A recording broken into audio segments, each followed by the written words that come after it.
estudos, que são os mais recentes, de 2016, orientados por quem? Adivinhe.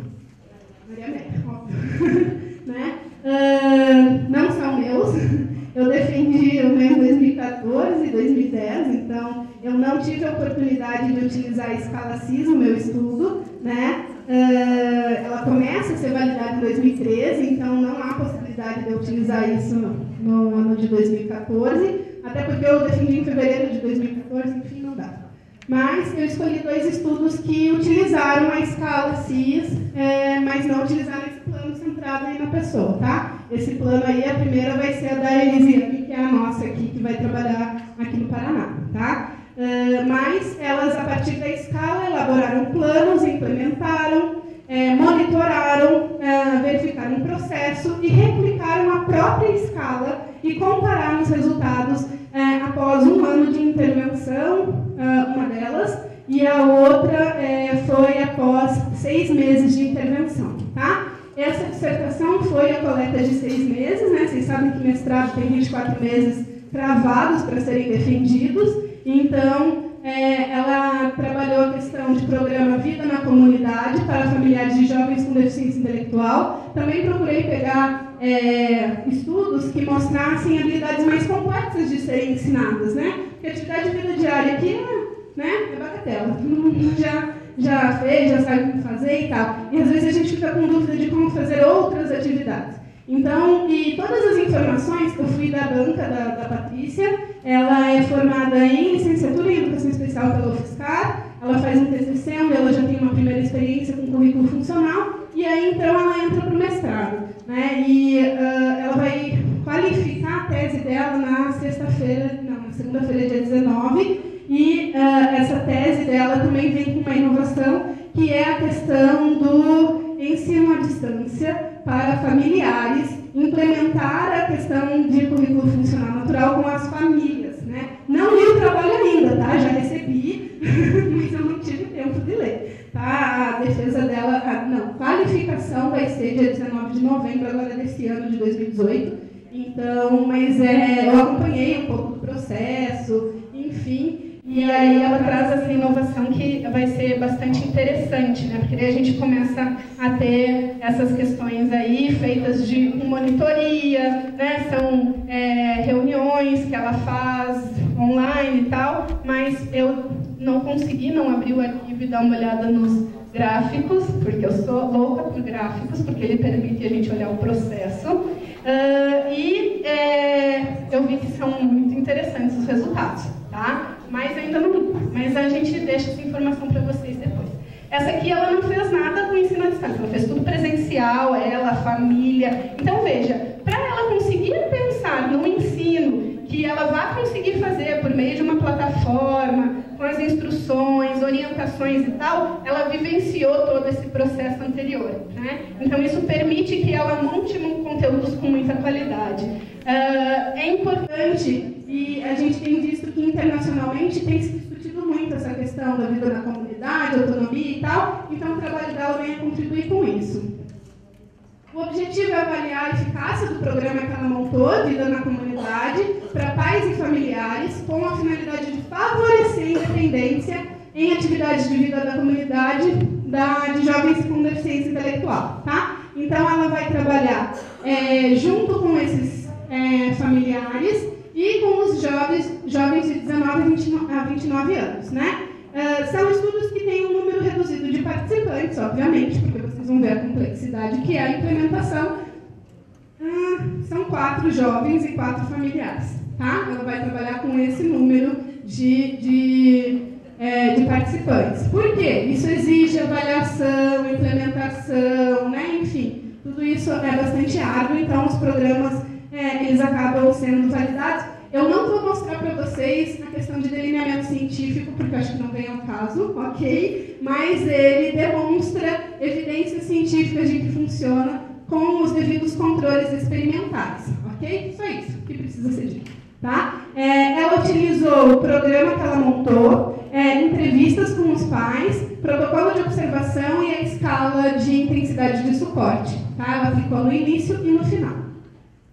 Como que ela fez tudo isso? Não vou ler, tá? ela fez a aplicação da escala, sentou junto com os familiares, pensou num planejamento e quais as atividades esses familiares queriam que fossem ensinadas, montou um plano, conversou com esses familiares e iniciou a implementação disso de 2 a 3 vezes por semana, durante um período aí de 2 a 3 meses com cada participante, tá? Devido ao controle experimental, ela fez isso em diferentes momentos com cada um, tá?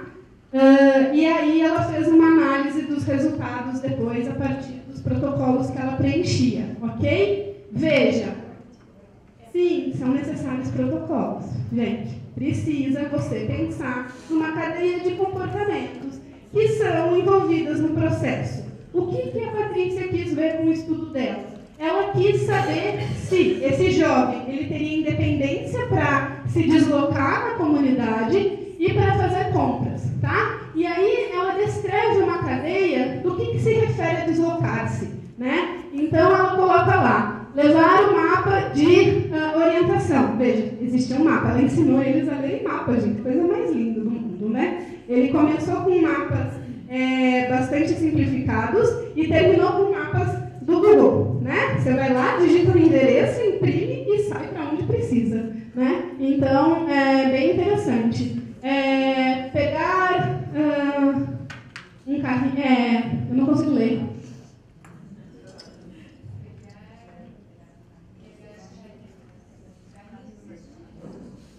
Esse é para fazer compras. Tá.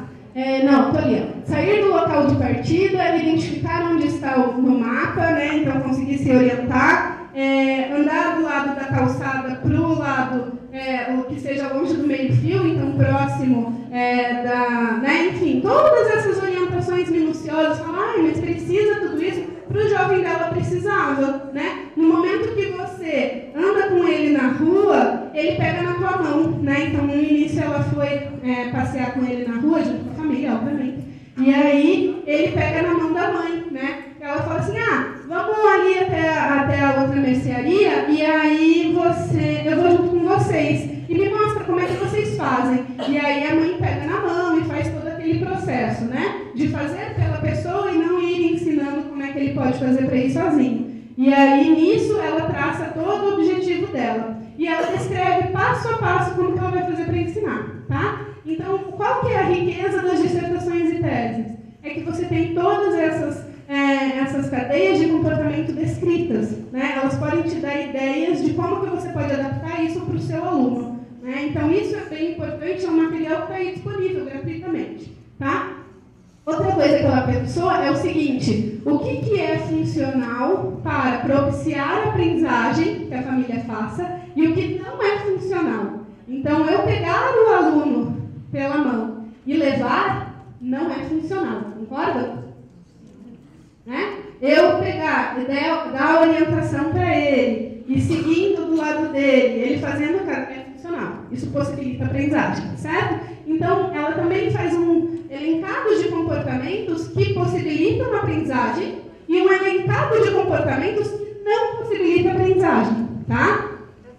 Ela pegou isso como dica da minha tese, tá? Eu também faço isso com as atendentes e cuidadoras, né? Então a gente precisa desse olhar, né? E aí, clica mais um. Aí eu vou mostrar as estratégias que ela usa de ensino, tá? Ela coloca ali a questão de uma lista de compras, né? E aí como que ele faz para montar essa lista de compras? Inicialmente ela leva para recortar e colar, mas tem um dos alunos que tem uma dificuldade motora. E aí, qual que é meu objetivo? Ele realizar a lista de compras ou ele desenvolver a habilidade motora para recorte? Compras, ok. Então, o que ela faz? Ela monta um cartaz de produtos com velcro. Ele não precisa mais recortar. Ele só tira dali, coloca na listinha dele e leva. Né? Então, para um dos alunos que utiliza essa estratégia, o objetivo dela é montar a lista de compras e não treinar a habilidade motora. Ok? O que mais?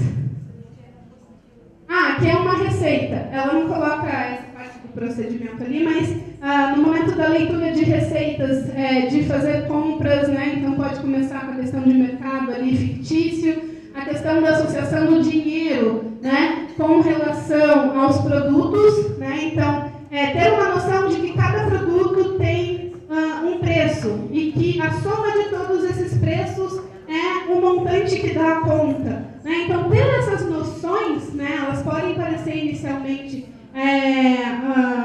não, mas ele deve saber isso, ou ele deve perceber isso, mas ele precisa ser ensinado especificamente cada um dos passos. A gente sabe que é assim que funciona, né? Então eu tenho que possibilitar essa aprendizagem. Então ela utiliza dessa estratégia e a questão da receita, do caderno de receita, o caderno dele na escola, que ela foi dar uma olhada, a professora passava a receita no quadro e ele anotava. A anotação dele ele fazia movimentos, se você olhasse assim, a topografia do comportamento de longe, ele estava fazendo isso. O que você vai pensar? Anotando. Se você chega perto e olha, era só bolinhas. Um monte de bolinha, né? Daí eu pensei, mas que função que isso tem, né? Pra que isso? Não tem função nenhuma. E aí a gente começa, então, a fazer com que ele construa a receita por meio de imagens. E aí, a partir das imagens, ele segue a receita, ele executa, ele mexe no fogão, ele mexe no liquidificador, ele mexe tudo, ele corta, ele faz tudo, né? Só que ele consegue por meio desses desenhos. Então, isso que a gente chama de leitura funcional, tá? Não é aquela leitura que a gente vai colocar as letras, palavras e tal. Em alguns momentos a gente pode ir colocando as palavrinhas também, para ele ir associando a figura com a palavra. Às vezes ele não vai aprender a fazer a leitura daquela palavra, mas na hora que ele olha escrito, ele já associa com a figura, né? Então seria uma segunda figura, entre aspas, daquela imagem do açúcar, por exemplo, tá? Então a gente utiliza dessas estratégias, e aí acho que a próxima é o mapa. Aí tá o mapa que ele terminou utilizando, tá? Olha só quantas quadras ele andou naquele... O primeiro do Google foi esse aqui, vai reto, vira direita e vai reto. E o outro, olha quantas vezes ele teve que dobrar e ele consegue chegar com independência no local. Ele que leva a Patrícia até o local, né? Então isso é extremamente interessante. Começou já com esse aqui? Não. Né? Esse foi o primeiro que foi do Google. Né? O primeiro mesmo foi com fotos, né? Então tirar foto da casa dele, tirar foto do que tem ali na esquina, né? Tem que tomar cuidado para não tirar foto de coisas que vão mudar, né? Então, e se mudar a cor da casa, tem que mudar a foto também, né? Eu não vou tirar foto do pipoqueiro, porque pode ser que o pipoqueiro não esteja lá em algum momento, e ele precisa, né, ir de qualquer forma. Então, eu tiro foto da praça, da igreja, de pontos de referência perto da casa, e aí, no primeiro momento, ele vai na mesma quadra. Num segundo momento, ele atravessa uma rua. Num terceiro momento, e aí eu vou gradativamente aumentando a dificuldade, né?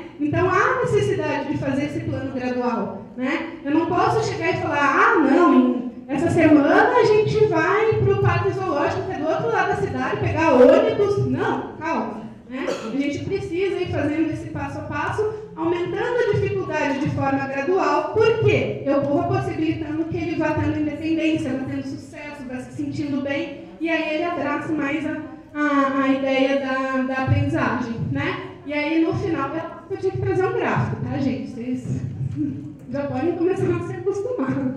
Eu sempre vou ter um gráfico para mostrar, mas eu explico ele, tá? Eu explico ele bem bonitinho. Então, assim, a linhazinha cinza, ela que é aquela que está ali embaixo, ó, tá perto do zero aqui, tá vendo? Tá?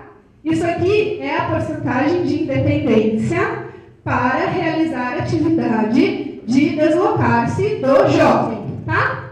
E o que é antes desse pontilhado é antes da intervenção dela. Então, em 3 momentos, ela pede para a mãe levá-lo em algum lugar e ela observa o que acontece. Ele não realiza nada com independência e a mãe, ela também mediu o comportamento da mãe. Um pouquinho, ela possibilita um pouquinho a aprendizagem dele, tá? Oi, adoro isso. Obrigada. Agora sim. Tá? Consegue entender esses dois? E aí eu começo a fazer a intervenção. Olha a porcentagem de independência dele, gente. Ela aumenta muito, vai para 80%, tá? Yasmin, como é que você faz esse cálculo? Gente, regra de 3. de comportamentos? Você pontua cada um daqueles comportamentos de 0 a 5. 0 não executa, 1 é ajuda total, 2 ajuda parcial. Quem já fez isso? Porque a gente fica com preguiça às vezes, né? É uma preguiça de fazer, mas eu consigo ver todo o processo dele, né? Obviamente que a aprendizagem tem queda, né? É óbvio que vai ter um dia que ele está mais cansado e vai ter uma aprendizagem menor. Vai ter dia que ele vai estar muito bem e vai ter uma aprendizagem maior, tá? E isso se mantém. Essa parte em cinza aqui, ela é o nível de ajuda da pesquisadora, tá? Junto à mãe. Então, a pesquisadora, que é, digamos que poderia ser a professora, ela ensina a mãe a trabalhar e dar independência para o filho, tá? Então, em cinza, a gente tem a ajuda dela, que no momento que cai, aumenta, no momento que aumenta aqui, diminui, certo? Então, a ajuda dela vai se tornando desnecessária com o passar do tempo. E a independência do jovem, tanto de realizar a atividade e da mãe, de possibilitar que ele realize, ela é enorme, tá? Veja, isso é um dado científico, foi feito por meio de estudo e tal. A gente precisa fazer todos esses controles no nosso dia a dia? Não, né, gente? A gente consegue fazer uma maleabilidade aí, a gente pode fazer um número menor de registros, tá? Mas é importante que haja algum registro, tá? Então a gente consegue fazer isso de uma forma que seja execuível pelo professor, ok? A gente consegue pensar nisso. Por que eu trouxe esse dado dessa forma aqui? Porque é uma evidência científica. A gente precisa mostrar que a nossa teoria,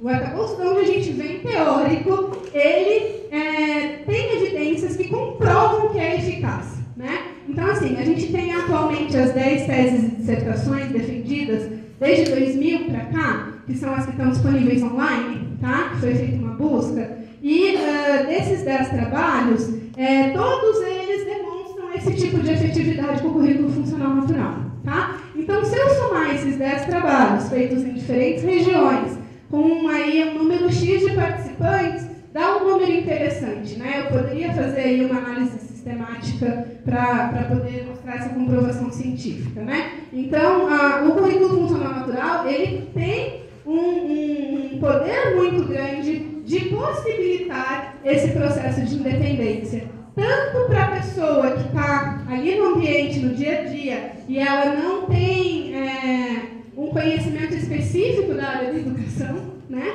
Que eu trabalhei com cuidadores.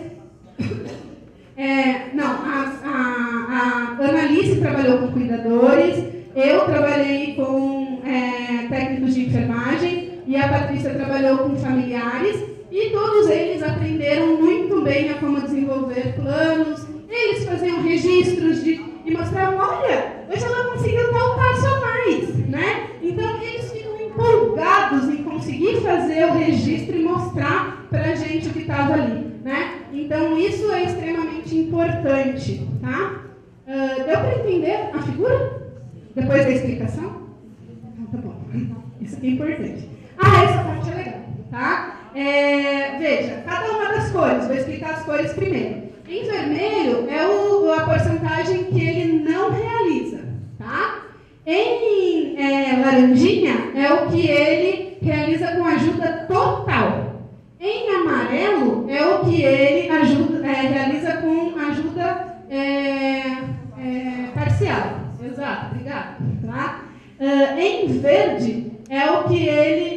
em laranja é com ajuda física, pode ser total ou parcial, tá? Em amarelo é demonstrativo, eu demonstro e ele faz, tá? Em verde é verbal, eu descrevo e ele faz.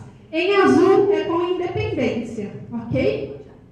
O gráfico de cima é o jovem, é o familiar, e o gráfico de baixo é o jovem. Gente, olha isso aqui. Ele já realizava algumas coisas antes, tá? E aí, quando a gente começa com a intervenção, depois dessa linha, o que a gente tem? A grande maioria das instruções são verbais. Olha a quantidade de verde. Né? Então, é aqui que a gente começa a discutir a questão de dar oportunidade. Custa dar uma instrução por vez e ele vai executando, ele vai tendo independência? Não custa. Né? É melhor fazer isso do que fazer por ele. Mas o que acontece em muitos momentos? O que é mais fácil? Eu dar a oportunidade de ensinar ou eu fazer por ele? Fazer.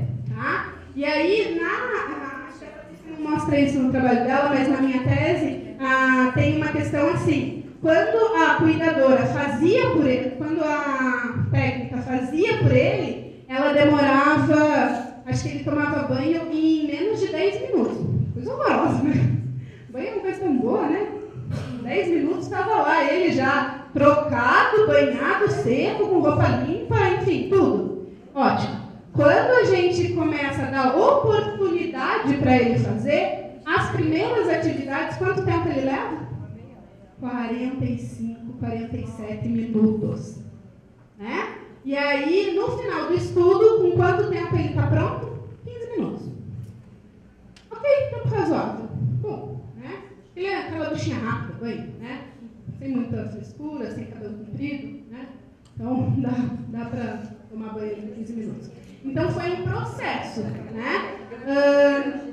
A gente consegue, e aí a gente começa a entender também o porquê que a família faz por, né? Então, porque é importante a gente entender isso também. Não é só exigir que a família faça, que dê oportunidade, que isso, que aquilo, não adianta. A gente tem que se colocar um pouco nesse lugar e também compreender esse processo, né? Ter esse olhar da família para com esse indivíduo e como que eles lidam naquele conjunto, tá? Isso é extremamente importante.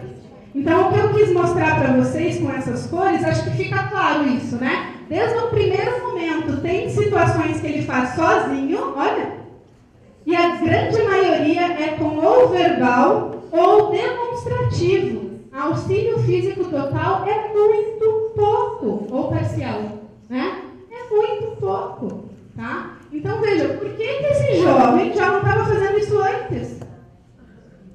É milagre do procedimento? Não, é oportunidade, tá? Então, isso é uma coisa que a gente tem que descrever e mostrar, né, para as pessoas. Tá, esse é o último, tá? Prometo. Mas agora vocês já aprenderam a letrar, né? Tá tudo bem.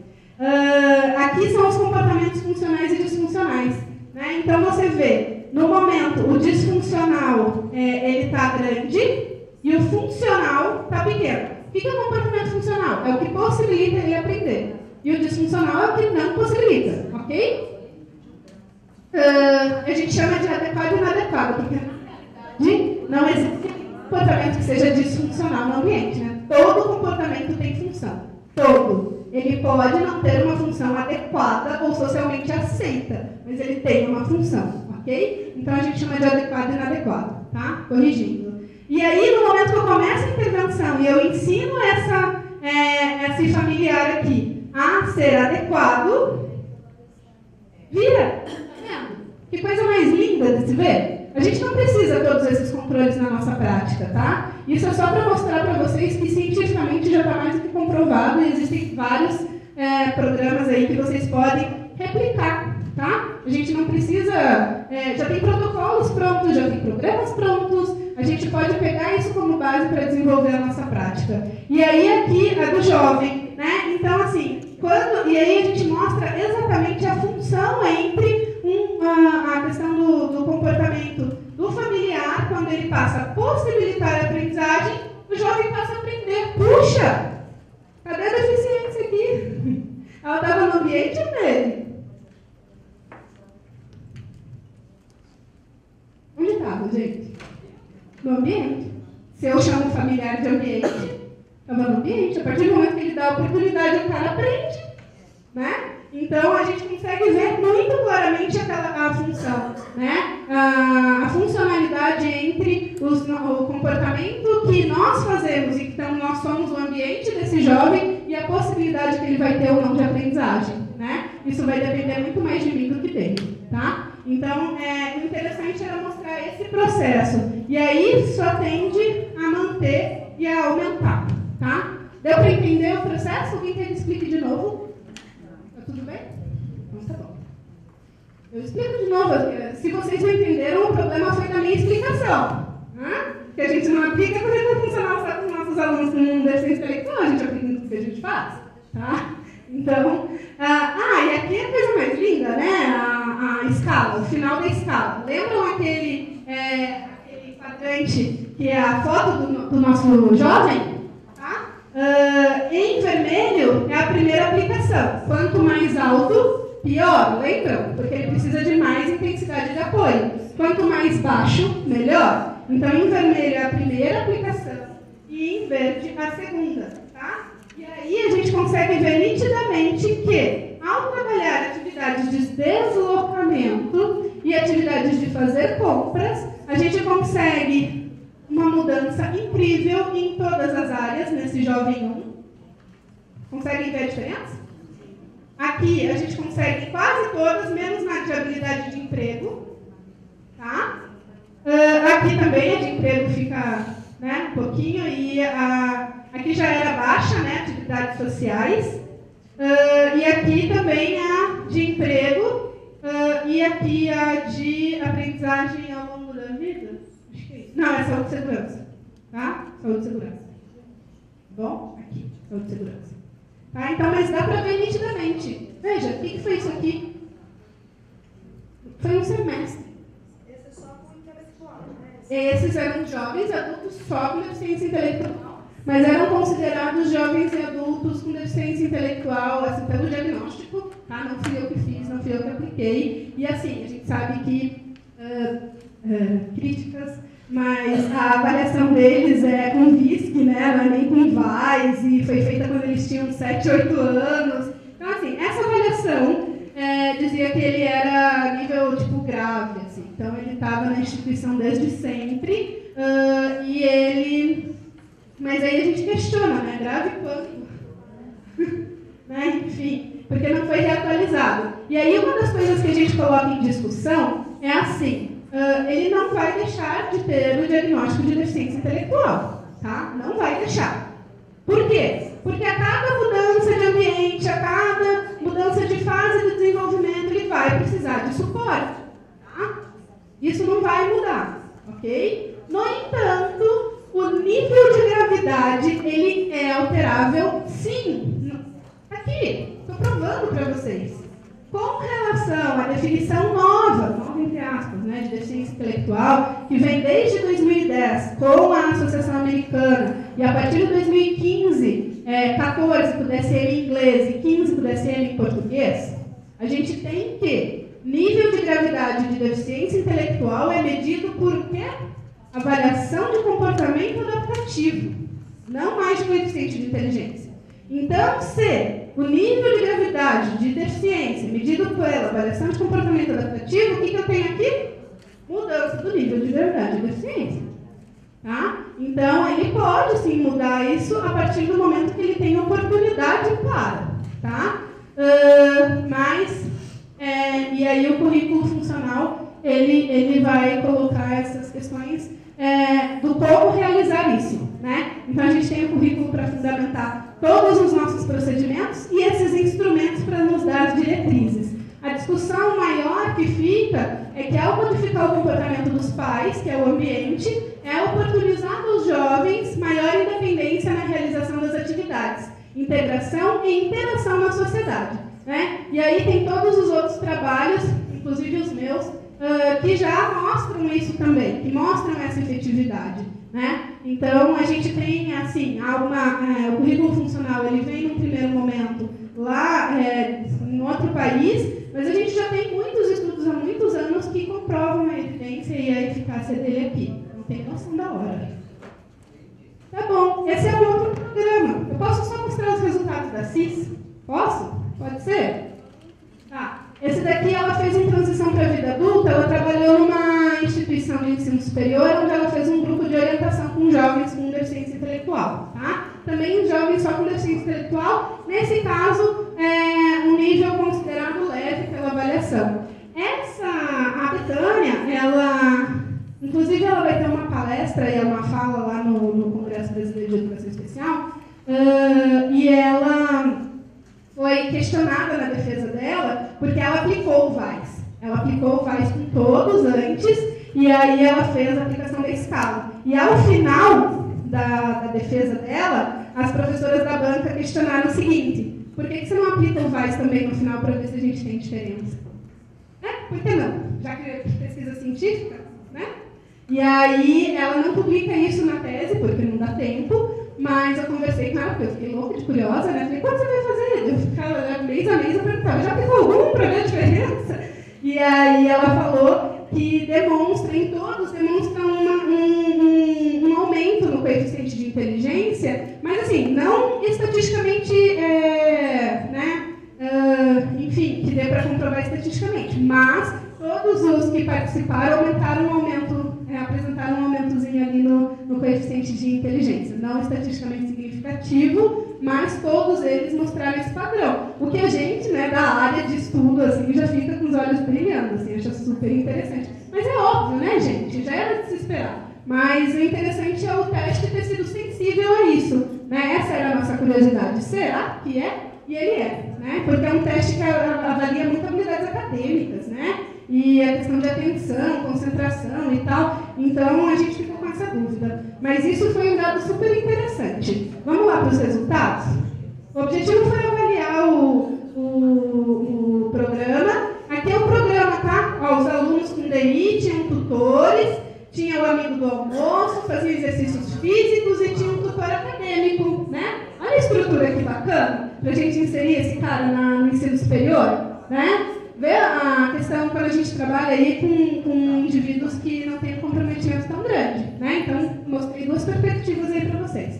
Pode ir. Aqui é quando ele começa a aprender em cada disciplina o desempenho dele. Ela usou o critério móvel. Então, ela tinha objetivos, que eram esse daqui. Quando ele atingia, ele passava para o próximo. Então, isso é algo que a gente pode utilizar para alguns objetivos acadêmicos, às vezes, né? Então, a gente pode traçar objetivos menores, colocar critérios menores. Então, eu tenho um critério final, e aí eu pego esse critério final e separo por partes. À medida que eu atinjo a primeira parte, eu vou para o segundo. Por quê? Não tem como eu fazer isso com a turma inteira. Veja, não são todos que têm o mesmo ritmo de aprendizagem, não é verdade?